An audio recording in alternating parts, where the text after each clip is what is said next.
Picture this, you spend your entire weekend touring gorgeous homes.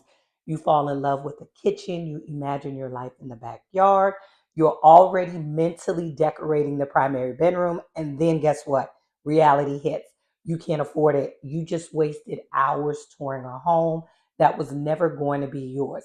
Now, if this sounds familiar, you're not alone. Today, I'm going to show you exactly how to stop wasting your time and focus your home search like a pro. Welcome, I'm Sabriyah Callis, your partner in finding and funding your new home, helping renters and first time home buyers turn their dream of home ownership into reality. Before we get into the solutions, let's talk about why this even happens in the first place. And trust me, there are three main culprits. Number one is wishful thinking. We all do it. We see the perfect house listed at $450,000 when our budget is only 400,000, and we think maybe we could make it work. But here, I got a spoiler alert. You usually can't. Number two, unclear budgets. I mean, a lot of buyers, they start house hunting before they really even know what they can afford. They have a vague idea, but they really haven't done the hard math. They haven't gotten a pre approval. And then there's number three, FOMO, fear of missing out. You see a listing that looks amazing. You convince yourself that you have to see it, even though deep down you know it's completely out of your reach. Here's the thing, every hour that you spend looking at homes that you can't afford is an hour that you're not spending finding your actual new home. And worse, it makes everything in your actual price range feel like a huge disappointment and you're sabotaging your own search. So, okay, all right, how do we fix this? Step one is getting absolutely crystal clear on your budget. And I mean real numbers, not hopeful numbers, not something you pulled out of a hat. You want to first get pre approved for a mortgage, not pre qualified, pre approved. And that's the difference. I've done a whole video, I'll link it below for you. Pre qualification is just a rough estimate based on what you have told a lender. The pre approval means that you actually provided income, credit, financial documents. This is your real number. But here's where most people make a mistake. Just because you've been approved for $500,000 doesn't mean that you spend $500,000. You need to factor in your monthly budget, take that mortgage payment and add property taxes, homeowners insurance, HOA fees if applicable, and don't forget that maintenance cost that's typically 1 to 2% of the home's value per year. Let's do a quick example. Say you're approved for a $400,000 home at the current interest rates that might be around $2,500 per month for the mortgage. Then you add $400 for your property taxes, $150 for insurance, and maybe $200 for HOA fees. Now that's $3,250 per month. Can you comfortably afford that while saving money and living your life? I want you to be honest with yourself. Your house payment shouldn't consume your entire paycheck. A good rule of thumb is keeping your housing costs under 28% of your gross income. Once you have this number, I want you to write it down because this is your hard limit, not your maybe if everything goes perfect limit, your hard limit. Now that you know your real budget, it's time to set up some search parameters. And this is where we separate the serious buyers from the window shoppers. When you're setting up alerts on your favorite real estate platform that you're using, here's what you need to do first. Set your maximum price at your hard limit, not $50,000 above it, not even $10,000 above it, your actual limit. If your budget is 350,000, your search cap is 350,000. Period. Next, be realistic about your must-haves versus your nice-to-haves. Write down two lists. Must haves are non negotiable. Maybe that's 3 bedrooms, a 2-car garage, and a specific school district. Nice to have are things like a pool, a gourmet kitchen, or a finished basement. Here's a tip, if you find yourself with a list of 10 must haves, you probably need to recalibrate the list. 3 to 5 true must haves is reasonable. Everything else is going to go on the nice to have list. Now, and location, this is huge. You might want to live in the trendiest neighborhood in town, but if The only homes in your budget there are 800 square foot condos, and you need space for a family. You need to expand your search area. You want to start looking at neighboring communities, sometimes just 5 or 10 minutes outside your dream neighborhood. You'll find way more houses that actually fit your criteria and for your money.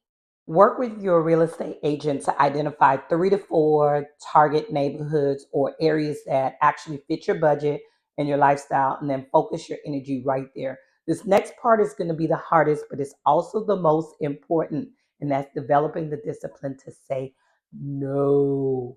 Your agent might say, your friend might send you a listing saying, hey, I know this one's a bit over your budget, but let's just take a look.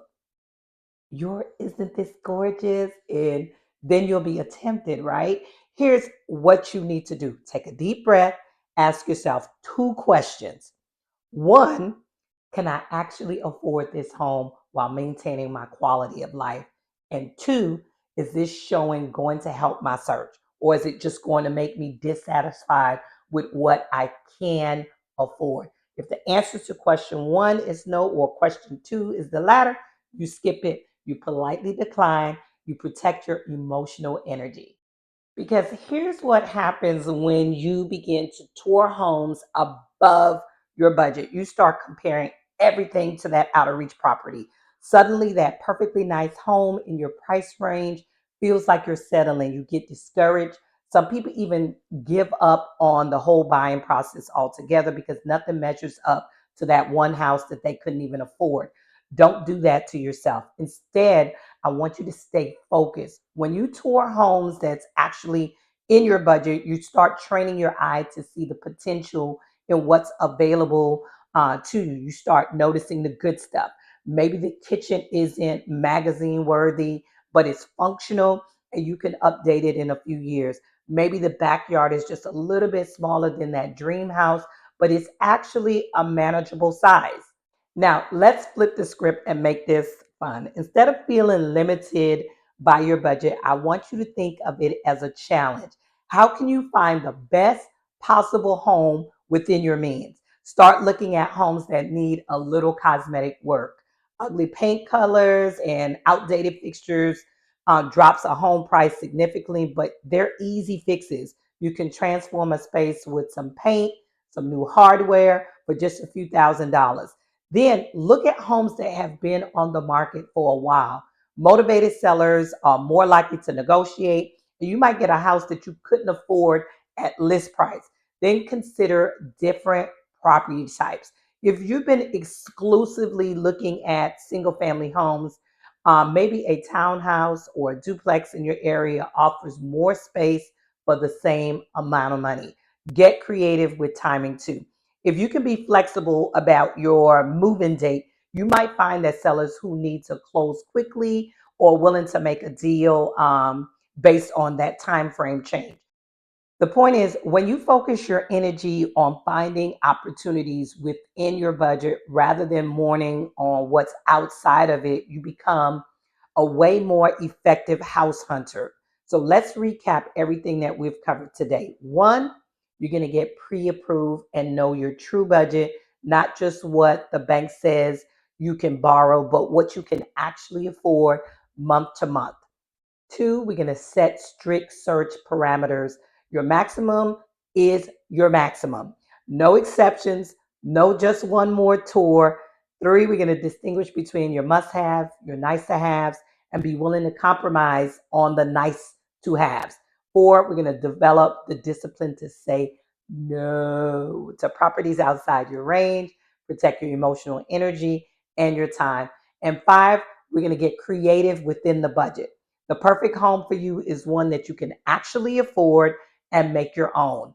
The right home for you isn't the most expensive one you can barely afford. It's the one that fits your budget, it meets your needs, and it doesn't keep you up at night worrying about money.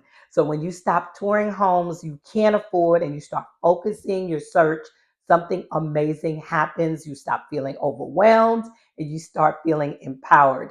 You begin to see the real possibilities instead of impossible dreams. And listen, when you finally find that one, the one that checks your boxes, it fits your budget, and you feel confident making an offer because you've been focused from day one. So here's your homework for the week. If you're in the market for a home right now, I want you to do three things, beginning with getting pre approved. And I want you to calculate your true affordable monthly payment. Second, make your must have list, keep it 5 items or less. And third, adjust your search filters to reflect your actual budget with zero wiggle room. Listen, if you found this video to be helpful, give it a thumbs up, subscribe for more real estate tips that actually work. Drop a comment below. Tell me what's your number one must have in your new home. Thanks for watching and happy house hunting the smart way. I'll see you on the next video. Bye now.